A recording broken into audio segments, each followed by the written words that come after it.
No soy tu abuela, niña. Esas 5 palabras resonaron más fuerte que las campanas de la catedral, más fuerte que la orquesta que acababa de detenerse en seco y ciertamente más fuerte que los latidos de mi propio corazón, que sentí detenerse en ese preciso instante. Lo dijo frente a todos. 300 invitados, la crema innata de la sociedad, sosteniendo sus copas de champán a medio camino de sus bocas, congelados como estatuas de sal. Yo llevaba 28 años llamándola abuela, 28 años besando sus mejillas arrugadas y oliendo su perfume de lavanda y naftalina. Pero allí estaba ella, doña Amalia, de pie frente a la mesa principal, con las manos temblando no por la edad, sino por una furia contenida durante décadas. Metió la mano en su bolso de terciopelo y sacó un puñado de fotografías en blanco y negro, bordes dentados, fechadas en 1965. Me las puso en la cara, obligándome a mirar, obligándome a ver la verdad que me habían ocultado toda mi vida. Mi madre, con el rostro descompuesto por el terror, ni siquiera intentó defenderse, simplemente se dio la vuelta, tropezando con su vestido de seda importada, y salió corriendo del salón como un animal asustado, dejando tras de sí el eco de sus tacones y el murmullo del escándalo. En ese segundo, bajo la luz de los candelabros de cristal, la mentira que había sostenido a 3 generaciones de mujeres se derrumbó sobre mi pastel de bodas. Pero espera, ¿cómo llegamos hasta aquí? A mis 80 años, la memoria suele jugarme malas pasadas con lo que comí ayer, pero ese día lo tengo grabado a fuego en el alma. Déjame contarte desde el principio, antes de los gritos, cuando todo parecía perfecto.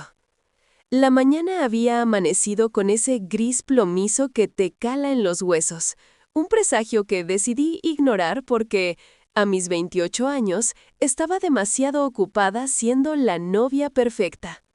Recuerdo el olor de la casa materna. No olía a café recién hecho, ni a pan tostado como en los hogares felices de las películas. Olía a laca, a cera para pisos y a ese aroma metálico que tiene el miedo cuando se disfraza de perfeccionismo. Mi madre, Leonor, corría de un lado a otro del pasillo con un batín de seda color melocotón gritando órdenes a las empleadas domésticas. Que si las flores no eran del blanco correcto, que si los manteles tenían una arruga invisible, que si el chofer ya había pulido el coche. Leonor siempre fue así. Una mujer que creía que si la superficie brillaba lo suficiente, nadie se molestaría en mirar la podredumbre que había debajo. Yo estaba sentada frente al tocador de caoba en mi antigua habitación, mirando mi reflejo. Me veía hermosa, supongo, o al menos eso decía el espejo. Pero mis ojos tenían la misma tristeza antigua que había visto tantas veces en los ojos de Amalia, mi abuela, o la que yo creía que era mi abuela. Amalia entró en la habitación despacio, apoyándose en su bastón de madera de cerezo. El sonido rítmico del bastón contra el parquet, tac, tac, tac, siempre me había consolado, pero esa mañana sonaba como una cuenta regresiva. Llevaba un vestido azul marino, severo, elegante, y ese bolso de terciopelo negro que nunca soltaba. Se sentó en el borde de mi cama, hundiendo apenas el colchón con su peso ligero de pajarito. «Te ves bonita, Luisa», me dijo, pero su voz no tenía la calidez de siempre. Era una voz seca, como hojas de otoño pisadas. Me miró a través del espejo y vi que sus manos apretaban el cierre de su bolso con tanta fuerza que los nudillos se le habían puesto blancos. «Gracias, abuela», le respondí, girándome para verla mejor. Sentí una punzada en el estómago. «¿Te sientes bien? Estás muy pálida. ¿Quieres que pida un té de tila?» «No quiero nada, niña. Solo quiero que esto termine». Me quedé helada. Pensé que se refería al ajetreo de la boda, al estrés, a la gente entrando y saliendo. Me acerqué y me arrodillé a sus pies, con cuidado de no arrugar la enagua del vestido. Puse mi mano sobre su rodilla huesuda. Ya casi pasa, abuela. Mañana todo volverá a la normalidad. Solo tienes que aguantar unas horas más sonriendo para las fotos. Ella soltó una risa amarga, un sonido breve y seco que me erizó la piel. La normalidad, repitió ella, mirando hacia la ventana donde la lluvia empezaba a golpear el cristal. La normalidad es una mentira muy cara, Luisa, y hoy se me ha acabado el dinero para pagarla. En ese momento entró mi madre, Leonor, como un torbellino, rompiendo la intimidad del momento. Traía el velo en las manos como si fuera una reliquia sagrada. «Mamá, por Dios, ¿qué haces aquí sentada estorbando? Luisa tiene que terminarse de arreglar. Sal de aquí, vas a ponerla nerviosa con esa cara de funeral». Vi cómo Amalia se tensaba. Vi el odio, un odio puro y cristalino, cruzar por sus ojos al mirar a mi madre. No era la molestia habitual de suegra y nuera, era algo mucho más profundo, como una herida infectada que nunca sanó. «Me voy, Leonor. No te preocupes», dijo Amalia, levantándose con una dignidad que hacía parecer pequeña a mi madre. «Me voy a preparar. Hoy es un día importante. Hoy se cierran muchos ciclos». Cuando Amalia salió, mi madre cerró la puerta de un portazo y soltó un dufido, alisando el velo con gestos bruscos. «Esa vieja, siempre queriendo ser el centro de atención. No le hagas caso, hija. Está senil. Ya no sabe lo que dice. A veces creo que debería internarla. Pero, ¿qué dirían las amistades del club?» Me quedé callada, dejando que mi madre me colocara el velo. Sentía las horquillas clavándose en mi cuero cabelludo, pero el dolor físico era más fácil de manejar que la inquietud que me habían dejado las palabras de Amalia. Hoy se me ha acabado el dinero para pagarla. ¿Qué significaba eso? El viaje a la iglesia fue silencioso. La lluvia había arreciado y el cielo parecía querer caerse sobre nosotras. Yo iba en el asiento trasero del Rolls Royce alquilado, con mi padre a mi lado. Mi padre, un hombre bueno pero débil, que siempre había vivido bajo la suela del zapato de mi madre, me tomó la mano. La suya estaba fría. «Estás preciosa, Luisa», murmuró. «Papá, ¿pasa algo con la abuela?», le pregunté en un susurro. Él desvió la mirada hacia la ventanilla empañada. «Ya sabes cómo es, hija, los años no perdonan». Pero no era la edad, ahora lo sé. No era la vejez lo que tenía a Amalia al borde del abismo, era la conciencia. La ceremonia fue borrosa. Recuerdo el olor a incienso, el frío de la piedra de la iglesia, las caras de la gente girándose para verme pasar. Recuerdo decir «sí, acepto», pero mi mente estaba en la primera fila, donde Amalia estaba sentada, tiesa como un poste, sin derramar una sola lágrima, con ese maldito bolso de terciopelo negro sobre su regazo, acariciándolo como si fuera una mascota peligrosa que estaba a punto de soltar.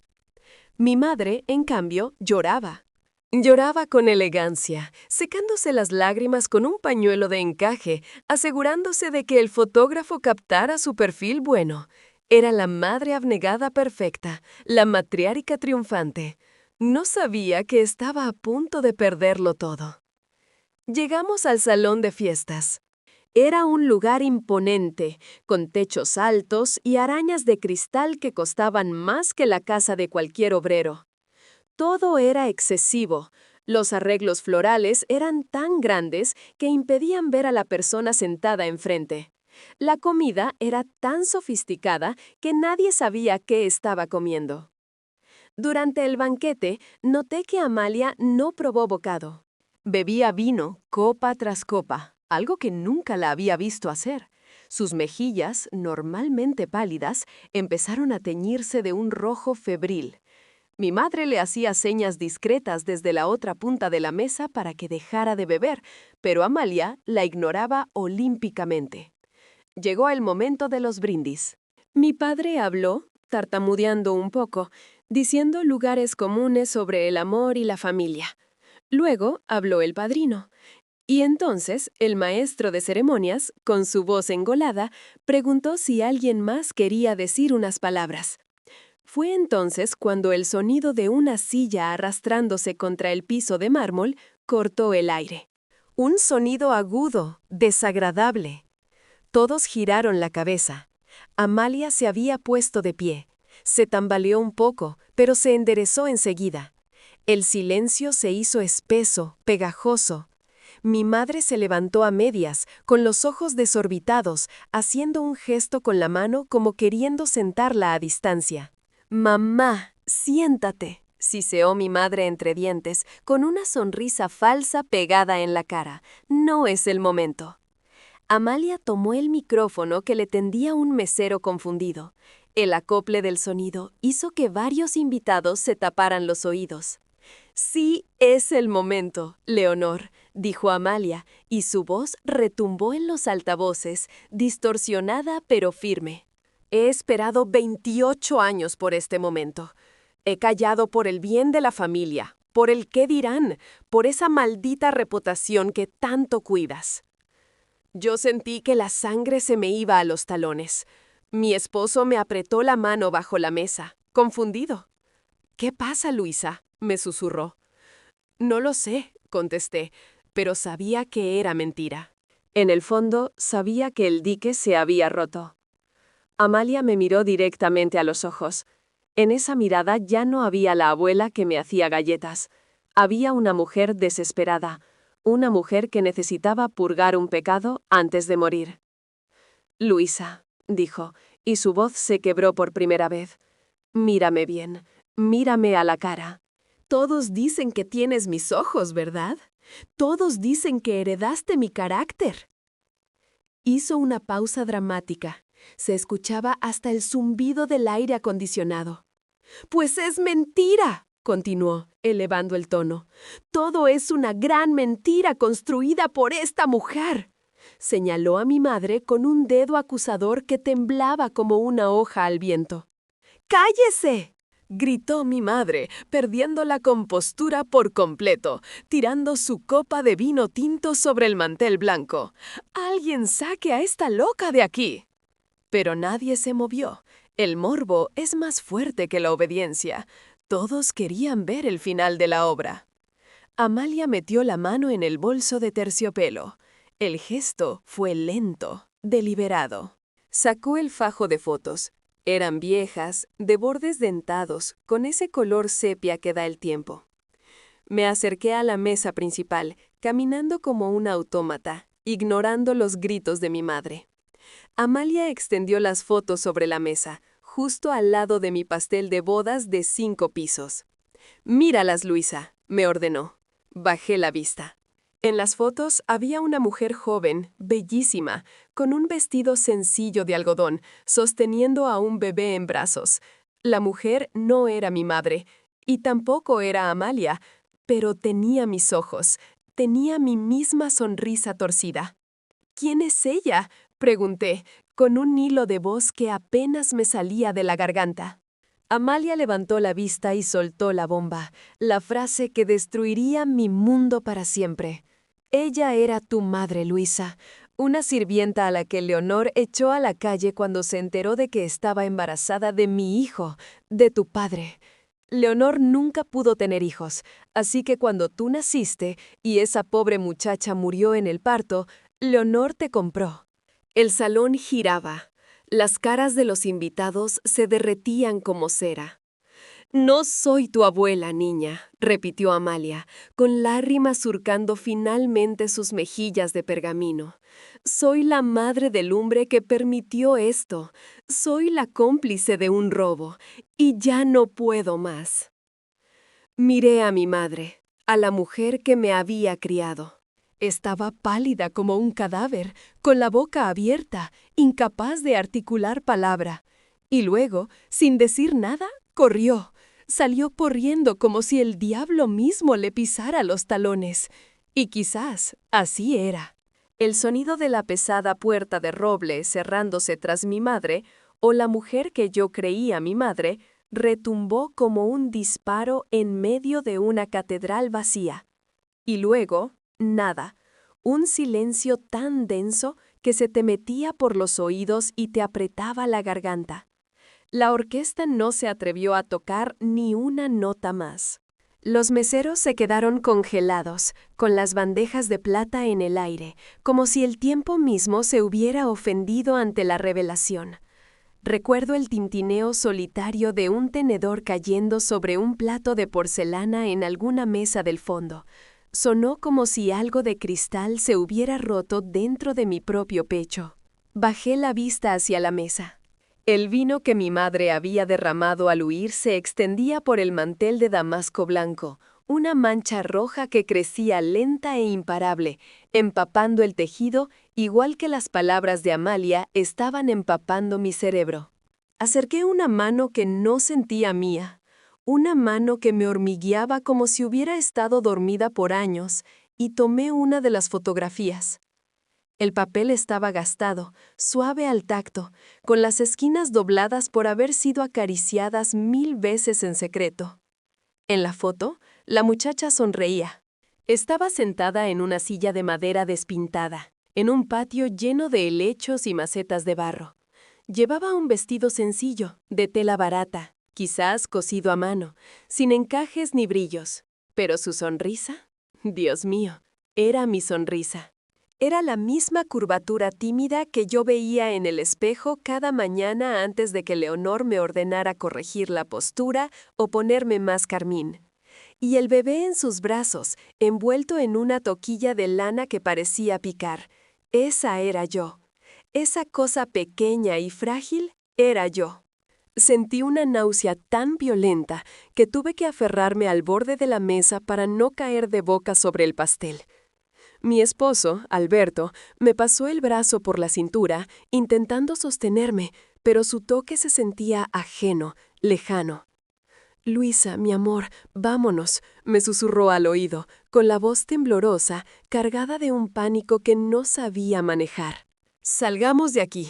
Esto es demasiado. Vámonos a la suite». Pero yo no podía moverme. Mis pies estaban clavados a ese piso de mármol frío. Le aparté el brazo con suavidad, pero con firmeza. No, no iba a correr como Leonor. Necesitaba saber. Necesitaba que me arrancaran la piel a tiras con la verdad antes de dar un paso más. Giré el cuello, rígido como una tabla, y miré a mi padre. Gabriel. Ahí estaba, hundido en su silla, pareciendo un niño regañado, y no el hombre que dirigía una empresa de 500 empleados. Miraba su plato vacío, incapaz de levantar la cabeza. Se había encogido dentro de su smoking hecho a medida. Era un guiñapo de tela cara y vergüenza. «Papá», dije. Mi voz sonó extraña, rasposa, como una puerta vieja que lleva años cerrada. «Papá, mírame». Él no se movió.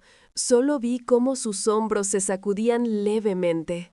Una lágrima solitaria bajó por su mejilla y cayó sobre la solapa de seda. «¡Gabriel!», gritó Amalia, golpeando la mesa con la palma abierta, haciendo saltar las copas de cristal. «Ten la decencia de mirar a tu hija por primera vez en su vida. Mírala y dile el nombre de la mujer que abandonaste». Mi padre levantó el rostro. Tenía los ojos inyectados en sangre, hinchados. Me miró, y en esa mirada vi la confirmación de cada sílaba que Amalia había escupido. No había sorpresa en sus ojos, solo un alivio aterrador mezclado con cobardía. El alivio del hombre que ha cargado una piedra durante 30 años y finalmente la deja caer, aunque aplaste a todos a su alrededor. «Es verdad, Luisa», susurró. El micrófono seguía sobre la mesa cerca de Amalia, captando ese susurro patético y amplificándolo por todo el salón, para que los 300 invitados, desde los socios del club hasta los primos lejanos, lo escucharan con claridad. Es verdad, su nombre era Carmen. Ella era la empleada de servicio. Un jadeo colectivo recorrió el salón. Fue como una ola de mar frío rompiendo contra las paredes. Escuché los murmullos alzarse como la marea. La sirvienta. Leonor lo sabía. ¡Qué escándalo! ¡Pobre niña! Las señoras de la alta sociedad se tapaban la boca con sus abanicos y servilletas, pero sus ojos brillaban. Se estaban alimentando de mi desgracia. Sentí un frío que me subía desde los talones hasta la nuca. Carmen. Se llamaba Carmen, un nombre que jamás se había pronunciado en mi casa. Un fantasma que había barrido mis suelos y lavado mi ropa antes de nacer.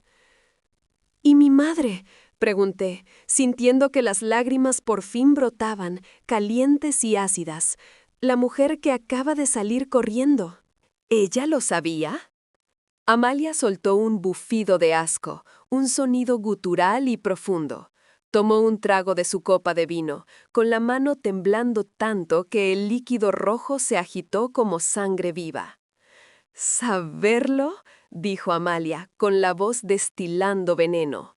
«Fue idea suya, Luisa. Tu padre era un muchacho débil que metió en problemas a la chica de la limpieza. Él quería darle dinero y mandarla al pueblo. Pero Leonor se enteró de que era estéril la misma semana que supimos que Carmen estaba embarazada. Ella no quería un escándalo, ella quería un bebé, quería un heredero para asegurar su posición en esta familia. Amenazó con destruir a tu padre, con quitarle la mitad de la fortuna, con arruinar el apellido si no hacía exactamente lo que ella decía. Volví a mirar las fotos. La mujer, Carmen, se veía tan joven, 18 años, quizás 19. Tenía las manos curtidas de trabajar, se notaba incluso en la foto borrosa. Murió dándote a luz aquí en la ciudad, en una clínica discreta que pagó mi marido, continuó mi padre, limpiándose la nariz con un pañuelo de seda sin atreverse a mirarme a los ojos. Nosotros le dijimos a todos que Leonor había ido a Suiza para un tratamiento de fertilidad. Regresamos contigo en brazos. Carmen. Carmen fue enterrada en una fosa común. Nadie reclamó el cuerpo. Fosa común. Las palabras quedaron flotando en el aire, mezclándose con el olor a lilas costosas y pato asado.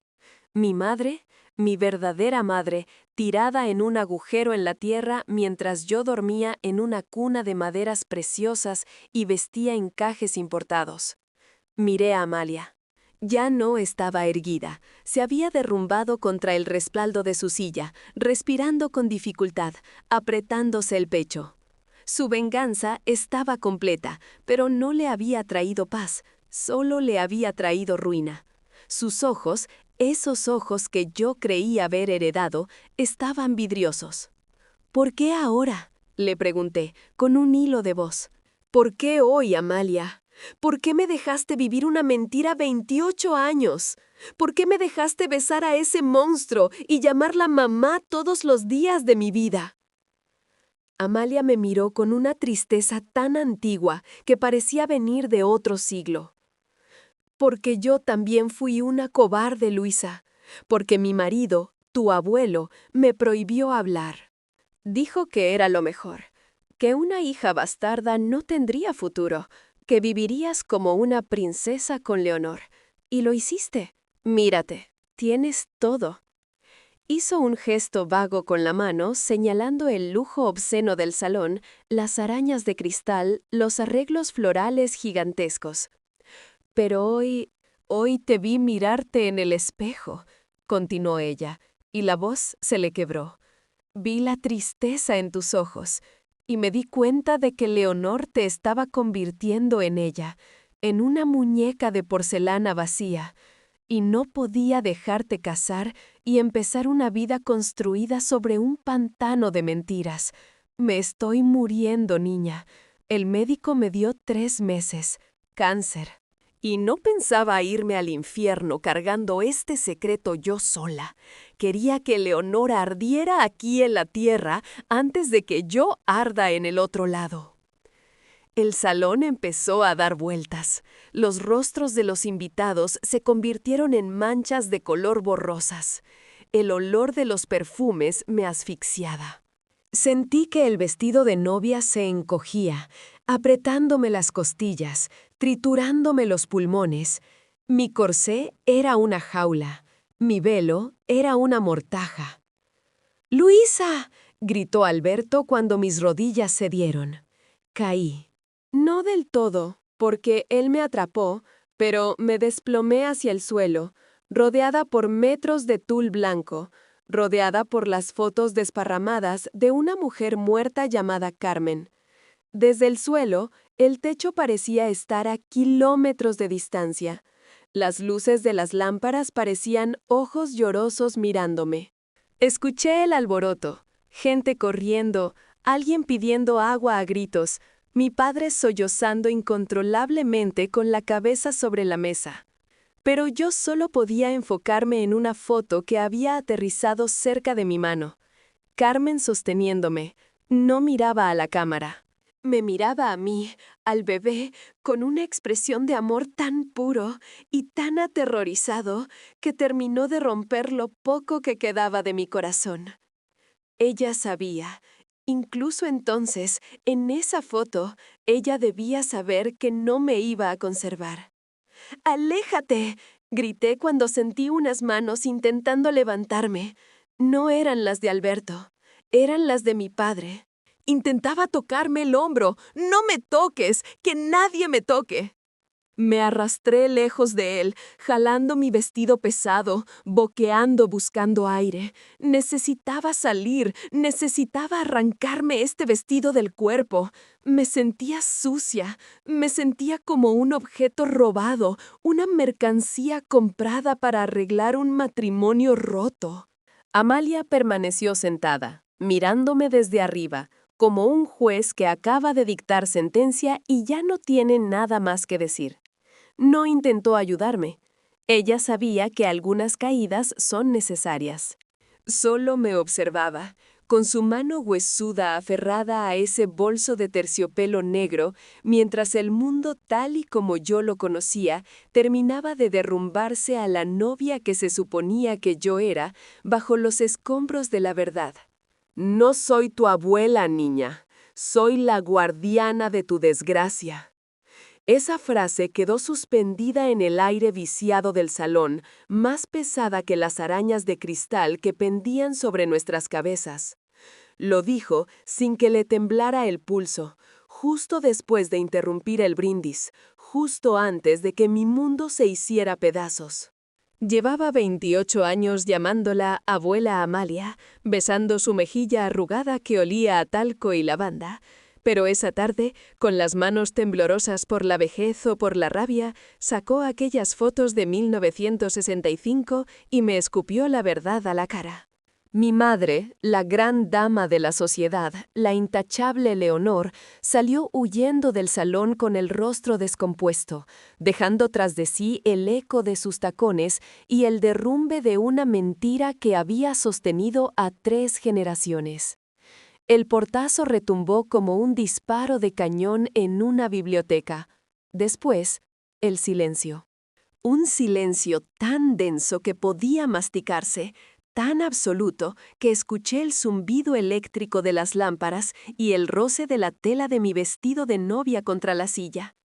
Nadie se movía. Los 300 invitados parecían estatuas de cera, con las copas a medio camino de sus bocas, los ojos abiertos como platos, devorando el escándalo. Yo no podía apartar la vista de la mesa. El mantel de damasco blanco estaba manchado de vino tinto, una laguna oscura que avanzaba lentamente hacia mi plato de porcelana, igual que la verdad avanzaba hacia mi garganta para ahogarme. Con una lentitud que me desesperaba, bajé la mirada hacia las fotografías que Amalia había esparcido sobre la mesa, justo al lado de los cubiertos de plata grabados con mis iniciales.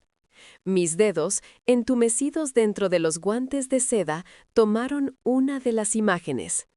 El papel estaba gastado, suave y quebradizo por el paso de los años. En la foto, una muchacha joven me miraba. No tendría más de 19 años. Llevaba un vestido sencillo, de tela basta, probablemente cosido a mano, y el cabello recogido en una trenza desprolija. Estaba sentada en el borde de una fuente de piedra, la misma fuente que estaba en el patio trasero de la casa de mis padres, esa que Leonor mandó demoler cuando yo tenía 6 años porque decía que atraía mosquitos. La muchacha sonreía, pero sus ojos, Dios mío, sus ojos eran pozos de tristeza, y eran mis ojos. Sentí una punzada en el estómago tan violenta que tuve que sujetarme al borde de la mesa para no caer. Era como mirarse en un espejo que distorsionaba el tiempo. La forma de la barbilla, la línea de las cejas, esa manera tímida de curvar los labios. No había duda. La sangre no miente, aunque las personas sí lo hagan. Luisa, por favor, no mires eso. La voz de mi padre, Gabriel, sonó patética, ahogada. Levanté la vista. Él estaba hundido en su silla, con la cabeza entre las manos, encogido dentro de su smoking impecable. Parecía un niño pequeño esperando un castigo, no el respetable empresario que todos admiraban. ¿Quién es ella, papá?, pregunté. Mi voz salió ronca, irreconocible, como si alguien hubiera vertido arena en mi garganta. Él no contestó, solo sollozó, un sonido húmedo y vergonzoso. «Díselo, Gabriel», ordenó Amalia. Seguía de pie, aferrada al micrófono con una mano huesuda y sosteniendo su bolso negro con la otra. Sus ojos brillaban con una mezcla de crueldad y alivio. «Ten los pantalones que no tuviste hace 30 años. Dile a tu hija quién era Carmen». «Carmen». El nombre golpeó mis oídos como una sentencia. Nunca había escuchado ese nombre en casa. Jamás. Era la chica que nos ayudaba en casa, susurró mi padre, sin levantar la cabeza. Un murmullo recorrió el salón. Las señoras de la alta sociedad se abanicaban frenéticamente, escandalizadas pero fascinadas.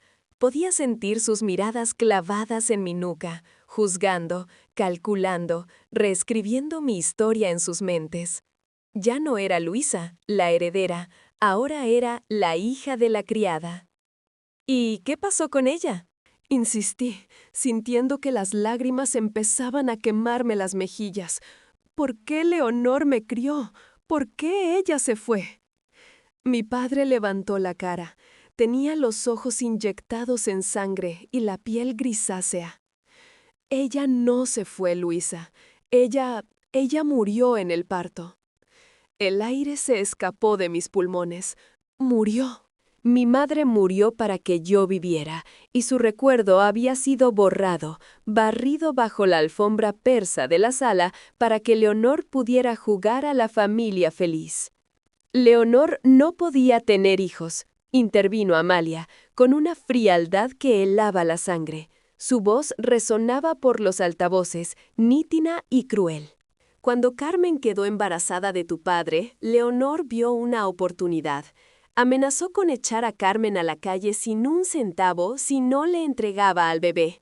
Tu padre, el muy cobarde, no hizo nada. Dejó que su esposa arreglara todo.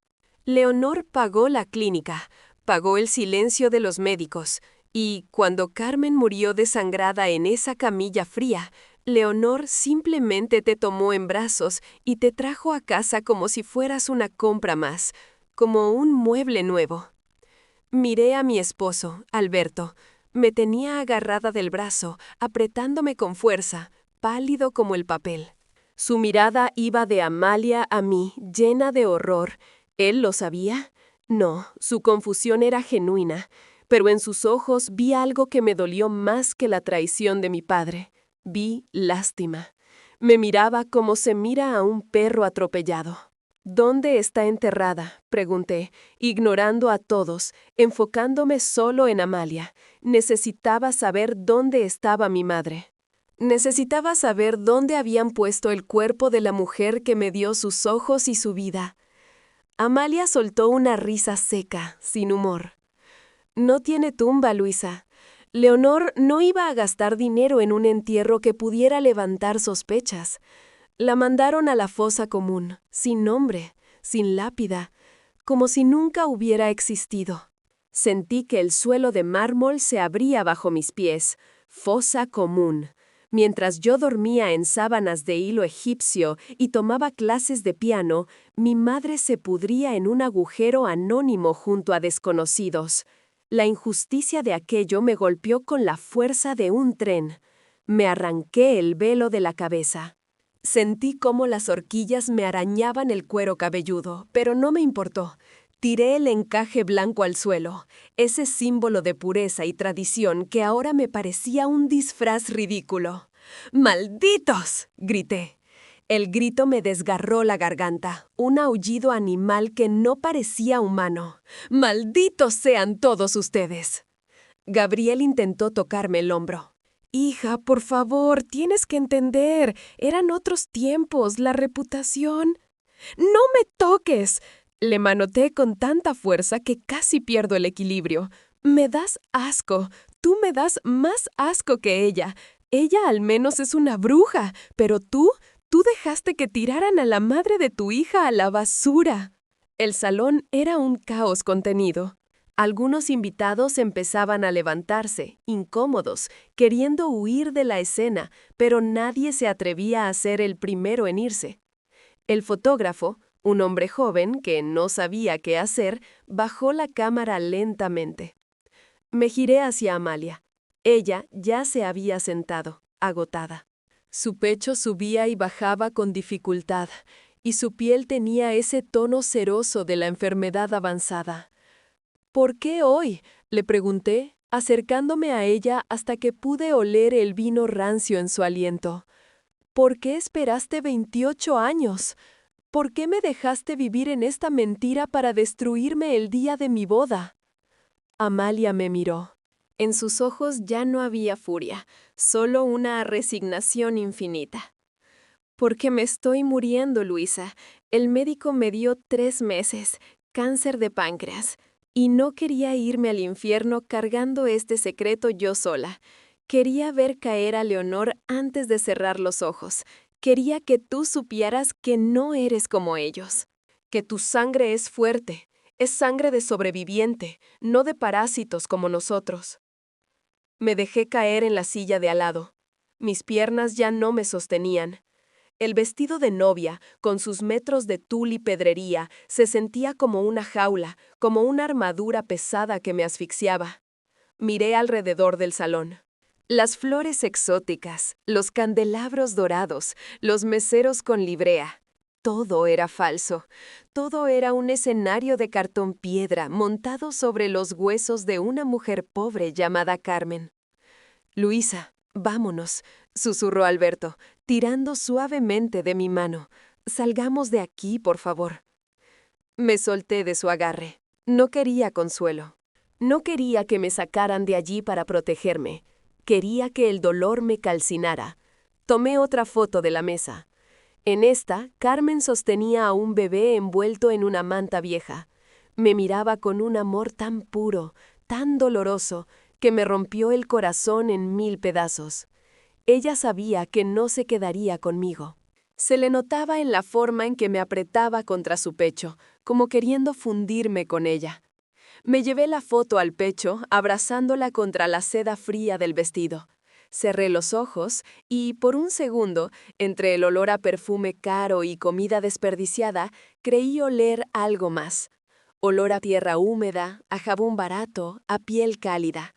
El olor de una madre. «¡Que se vayan todos!», dije en voz baja. «¿Qué?», preguntó mi padre. «¡Que se vayan todos!», grité, poniéndome de pie de un salto, volcando la silla. «¡Largo de aquí! ¡No quiero ver a nadie! ¡Fuera!». Empecé a lanzar cosas. Agarré una copa de cristal y la estrellé contra el suelo. Luego un plato. El ruido del vidrio rompiéndose fue liberador. Los invitados empezaron a correr hacia las salidas, atropellándose, murmurando, huyendo de la loca, de la bastarda, de la novia rota. Mi padre se quedó paralizado un momento, mirándome con terror, antes de dar media vuelta y salir caminando como un zombi tras los demás. Solo quedamos 3 en ese inmenso salón. Amalia, sentada como una reina destronada bebiendo lo que quedaba de su vino. Yo, de pie entre los cristales rotos abrazando una foto vieja, y el silencio, que regresó pesado y definitivo, cubriéndonos como una mortaja. Miré a la anciana. Ya no era mi abuela, era una extraña. Pero era la única persona que me había dicho la verdad, aunque fuera para usarme como arma. Gracias, le dije, y la palabra tuvo sabor a hiel. Ella no respondió, solo cerró los ojos y suspiró, como si por fin pudiera descansar. Yo me quedé allí, sola en medio de mi fiesta arruinada, sabiendo que la Luisa que entró a ese salón había muerto, y que la mujer que saldría de allí tendría que aprender a caminar sobre las ruinas de su propia historia. Esa frase, "No soy tu abuela, niña", no dejaba de resonar en mi cabeza, rebotando contra las paredes forradas de seda del salón como si fuera una campana de iglesia anunciando un funeral. Aunque Amalia ya había cerrado la boca, las palabras seguían ahí, flotando en el aire viciado, más pesadas que las lámparas de cristal que colgaban sobre nosotros. Desde el suelo, con el frío del mármol calándome los huesos a través de las capas de tul, vi lo que nunca imaginé ver en toda mi vida. Leonor, la mujer de hierro, la dama que jamás permitía que un solo cabello se saliera de su lugar, se levantó. No vino hacia mí. No corrió a socorrer a la hija que supuestamente había criado con tanto esmero. Ni siquiera me miró. Su silla cayó hacia atrás con un estruendo seco que sobresaltó a los comensales cercanos, pero a ella no le importó. Con el rostro desencajado, una máscara de terror absoluto que le añadía 20 años de golpe, se giró hacia la salida. «¡Leonor!», gritó mi padre, con esa voz débil que siempre usaba cuando ella se enfadaba. Pero ella no se detuvo. Agarró sus faldas de tafetán gris perla y corrió. Sí, la gran Leonor corrió como una ladrona descubierta, sus tacones repiqueteando frenéticamente contra el piso pulido, un sonido agudo y desesperado que marcaba el ritmo de su huida. Empujó a un camarero que traía una bandeja de copas y el sonido de los cristales rotos acompañó su salida estrepitosa por las puertas doblas de roble. Se fue. Me dejó tirada en el suelo, rodeada de extraños, confirmando con su espalda lo que Amalia había escupido con sus labios. Yo no era nada para ella, solo un objeto que se había roto y ya no servía. La mentira que sostuvo 3 generaciones se derrumbó con el portazo que dio al salir, dejando un silencio sepulcral detrás de ella. El salón quedó mudo. 300 invitados, la crema y nata de la ciudad, contenían la respiración. Podía sentir sus miradas clavadas en mi nuca, en mi espalda, pesadas como piedras. No eran miradas de compasión, eran miradas de hambre. Estaban devorando el espectáculo, almacenando cada detalle para contarlo mañana en el club, en la peluquería, en las cenas. Yo era la carne fresca en su banquete de chismes. Sentí una mano en mi brazo. Era Alberto, mi prometido, o lo que fuera que éramos ahora.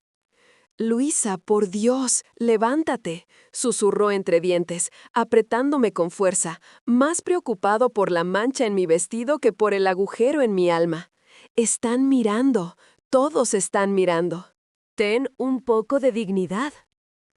Me solté de su agarre con un movimiento brusco, casi violento. Me incorporé lentamente, no por él, sino porque el suelo estaba demasiado frío y yo sentía que estaba ardiendo por dentro. El vestido de novia, que horas antes me había parecido un sueño de princesa, ahora pesaba toneladas. Sentía el corsé clavándose en mis costillas, asfixiándome. Cada perla bordada era una pequeña mentira cosida sobre mi cuerpo. Miré a mi padre. Gabriel seguía sentado, con la cabeza hundida entre los hombros, llorando en silencio. No eran lágrimas de arrepentimiento, eran lágrimas de vergüenza. Vergüenza de que su mundo perfecto se hubiera manchado con la verdad de una criada muerta y una hija bastarda. «¿Es cierto?», le pregunté. Mi voz sonó extraña, ronca, como si saliera de la garganta de otra persona. No grité. Ya no tenía fuerzas para gritar. Solo quería saber. ¿La tiraron como basura a una fosa común? Gabriel levantó la vista. Tenía los ojos rojos y la nariz goteando. Sacó un pañuelo de lino con sus iniciales bordadas y se limpió torpemente. «Luisa, entiende, eran otros tiempos», balbuceó, sin atreverse a mirarme a los ojos. «No podíamos. Leonor dijo que era lo mejor. Carmen estaba muerta. Nada iba a cambiar eso. Un escándalo nos habría destruido». «¿Un escándalo?», repetí, sintiendo cómo la bilis me subía por la garganta. ¿Te preocupaba el escándalo mientras mi madre se pudría en la tierra sin nombre? Caminé hacia la mesa principal. Mis piernas temblaban, pero cada paso que daba sentía que me alejaba kilómetros de la niña obediente que había sido hasta hace 5 minutos. Tomé la botella de vino que estaba frente al lugar vacío de Leonor. Era un vino carísimo, una reserva especial que habían traído de Francia para la ocasión. Lo miré un segundo y luego, con un movimiento lento y deliberado, dejé caer la botella al suelo. El vidrio estalló y el líquido rojo se esparció por el mármol blanco como una mancha de sangre que crecía y crecía, acercándose a la punta de mis zapatos de raso. «Esa es la sangre de Carmen», dije, señalando el charco. «Ahí la tienes, papá. Ya no la puedes esconder bajo la alfombra». El olor del vino se mezcló con el perfume dulzón de las flores, creando una atmósfera nauseabunda. Un murmullo recorrió el salón. Algunos invitados comenzaron a levantarse, incómodos, buscando sus bolsos y abrigos, queriendo huir de la incomodidad de la verdad. «¡Nadie se mueva!». La voz de Amalia sonó de nuevo, cascada pero imperiosa. Seguía en su silla, observando la destrucción que había provocado con una calma escalofriante. Tenía una copa en la mano y la giraba suavemente. Me miró fijamente y por primera vez en 28 años no vi a la abuela cariñosa que me daba caramelos a escondidas. Vi a una mujer amargada, rota, que había decidido incendiar el mundo antes de irse. «Míralos, Luisa», dijo Amalia, señalando con su copa a los invitados y luego a mi padre. «Mira a tu prometido, mira a tu padre, mira este salón ridículo. Todo esto está pagado con el silencio. Cada lámpara, cada flor, cada gramo de oro que llevas puesto, todo lo pagó la vida de esa muchacha». Me arranqué el collar de diamantes que Leonor me había puesto esa mañana. «Algo prestado», me había dicho con una sonrisa falsa. El cierre me arañó el cuello, pero no me importó. Lo tiré sobre la mesa, donde aterrizó con un ruido metálico sobre los platos de porcelana. «No quiero nada», dije, y empecé a quitarme los pendientes. «No quiero su dinero, no quiero su apellido». «Luisa, estás alterada», intervino Alberto, tratando de agarrarme de nuevo, su rostro pálido por el miedo al ridículo social. «Vamos a casa, te daré un calmante. Mañana hablaremos con calma. No puedes montar este espectáculo». Lo miré y sentí una pena infinita. Él no entendía nada. Él pensaba que esto era una crisis nerviosa, un berrinche de novia. No veía que mi vida entera había sido una obra de teatro y que el telón acababa de caerse y prenderse fuego. «No hay casa, Alberto», le dije, mirándolo a los ojos y viendo su reflejo vacío en ellos. «Y no habrá boda. ¿Crees que me casaría contigo ahora, para repetir la historia? ¿Para qué me conviertas en otra Leonor y escondas mis secretos bajo la alfombra?» Alberto retrocedió como si le hubiera dado una bofetada. Me acerqué a la mesa donde estaban las fotos desparramadas. Mis manos, que antes temblaban, ahora se movían con una certeza dolorosa. Recogí todas las fotos de Carmen. Las limpié con la tela de mi vestido, quitándoles las migas de pan y las gotas de vino. Eran lo único real que tenía. Eran mi única herencia. Me giré hacia Amalia una última vez. Ella me sostuvo la mirada. No había disculpa en sus ojos, solo una especie de reto final. Gracias por el regalo de bodas, Amalia, le dije, con una frialdad que me sorprendió a mí misma. Es lo único verdadero que me has dado en la vida. Di media vuelta. El pasillo central de la iglesia improvisada en el salón se abría ante mí como la boca de un lobo. A los lados, los invitados se apartaban, encogiéndose en sus asientos, evitando rozar mi vestido como si la desgracia fuera contagiosa. Caminé sobre los pétalos de rosa que ahora parecían hojas secas y muertas. Caminé escuchando el sonido de mi propia respiración y el crujir de la seda. Al pasar junto a mi padre, él estiró una mano, intentando tocar el borde de mi falda. «Hija», sollozó. No me detuve. No miré atrás. Dejé que su mano atrapara solo aire. Salí del salón, cruzando el umbral hacia el vestíbulo del hotel, dejando atrás el olor a comida cara y a hipocresía rancia. El aire del pasillo estaba más frío, pero por primera vez en 28 años pude respirar sin sentir que el aire era prestado. Llevaba las fotos de una mujer muerta apretadas contra mi pecho, y aunque el mundo se había acabado ahí dentro, yo sentía que apenas estaba empezando a nacer. Aquella frase, «No soy tu abuela, niña», retumbaba en mi cabeza con más fuerza que el tráfico de la avenida principal, opacando incluso el sonido de mis propios pasos apresurados sobre la acera mojada. Lo había dicho frente a todos, con esa voz aguardentosa que cortó el aire viciado del salón, y en cuestión de segundos, la mentira que sostuvo la honorabilidad de 3 generaciones se había derrumbado como un castillo de naipes soplado por el viento. Ya no estaba dentro del hotel. Había logrado cruzar el vestíbulo bajo la mirada atónita del conserje, pero el eco de la verdad me perseguía hasta la calle. El aire de la noche me golpeó la cara, húmedo y sucio, cargado de olor a gasolina y lluvia reciente, pero para mí fue el primer aliento de aire puro que probaba en toda mi vida. Mis zapatos de raso blanco, que habían costado una fortuna, se hundieron en un charco de agua negra junto al bordillo. No me importó. Sentí el agua fría calarme los dedos, manchando la seda inmaculada, y sentí un placer perverso al ver cómo el barro subía por el dobladillo de ese vestido maldito. Me abracé a mí misma, clavándome las uñas en los brazos desnudos, protegiendo contra mi pecho aquellas fotografías en blanco y negro que Amalia había sacado con sus manos temblorosas de 1965. Eran mi único escudo, mi única posesión real.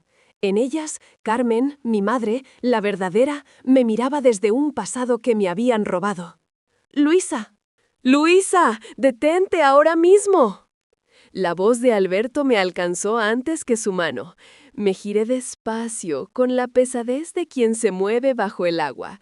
Él venía corriendo desde la entrada del hotel, con el corbatín deshecho y el rostro brillante de sudor. No parecía un novio enamorado persiguiendo a su amada, parecía un gerente persiguiendo a un cliente que se va sin pagar. Me agarró del brazo con fuerza, clavándome los dedos justo donde la piel es más sensible.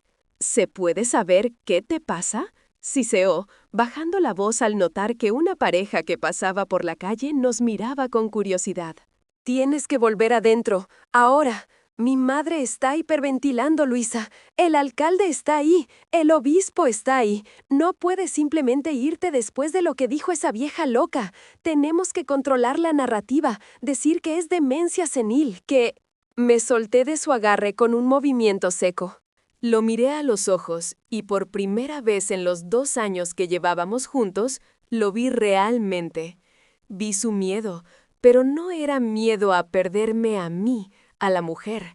Era miedo a perder el apellido, la conexión, la fusión de empresas. Vi la cobardía anegada en las arrugas de su frente.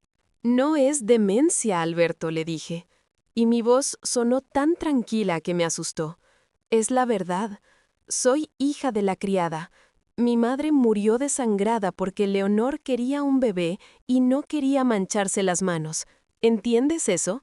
No soy una heredera, no tengo nada. Ese dinero que tanto te gusta, esas acciones con las que tu padre soñaba, no me pertenecen. Soy nadie.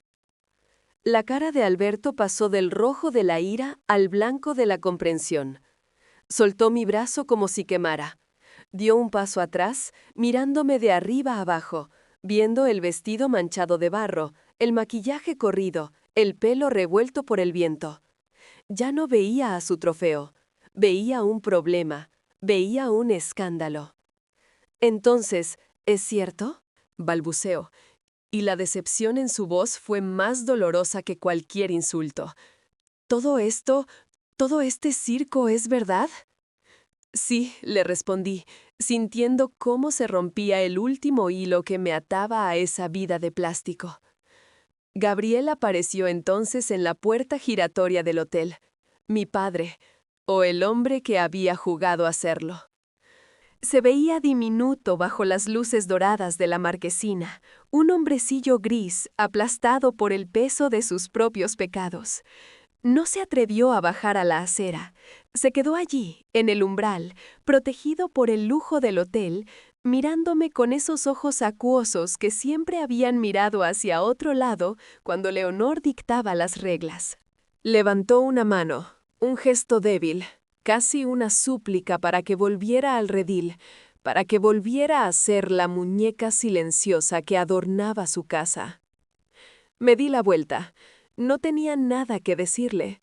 Su silencio de 28 años había dicho más que cualquier palabra que pudiera pronunciar ahora. Un taxi amarillo frenó bruscamente frente a mí, salpicando más agua sobre mis piernas. El conductor, un hombre mayor con cara de cansancio, me miró con los ojos muy abiertos a través de la ventanilla bajada.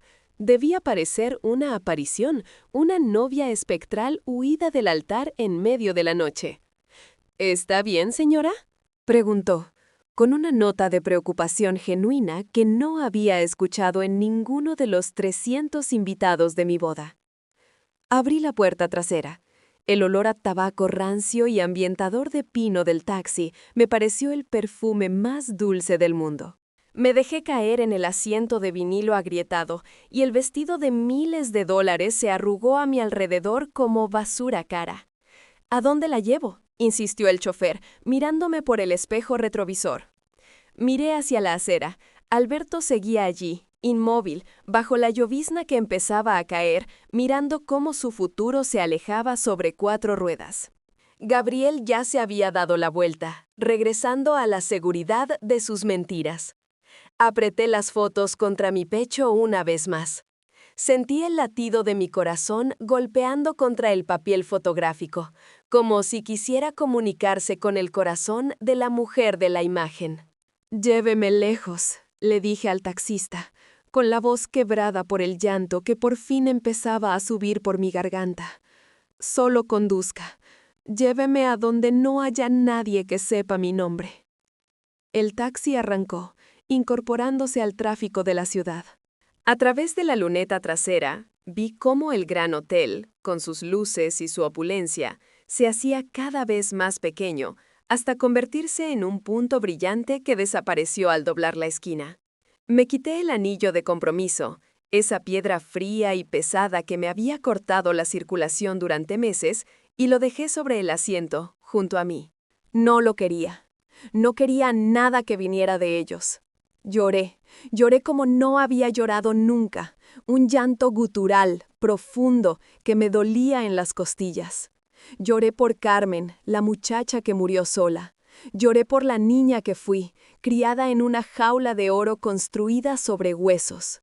Lloré por Amalia, que tuvo que esperar a la muerte para encontrar el valor de la verdad. Pero mientras las lágrimas limpiaban el maquillaje de mi cara, mientras me arrancaba el velo y lo tiraba al suelo del coche, supe que no eran lágrimas de derrota. Miré por la ventanilla. La ciudad pasaba rápido, llena de gente real, de vidas reales, de dolores y alegrías que no estaban envueltos en seda. Yo tenía 80 años ahora, mientras te cuento esto, sentada en mi pequeño porche, con el olor a café recién hecho y la madera crujiendo bajo mi mecedora. Pero puedo cerrar los ojos y volver a sentir ese momento exacto. El momento en que el taxi giró y la vida que me habían diseñado desapareció para siempre. No tenía dinero, no tenía casa, no tenía familia. Estaba sola en el mundo. Pero mientras acariciaba el rostro de mi madre en esa vieja foto de 1965, bajo la luz intermitente de las farolas, sonreí entre lágrimas. Por primera vez en 28 años era pobre, estaba rota, pero era completamente libre.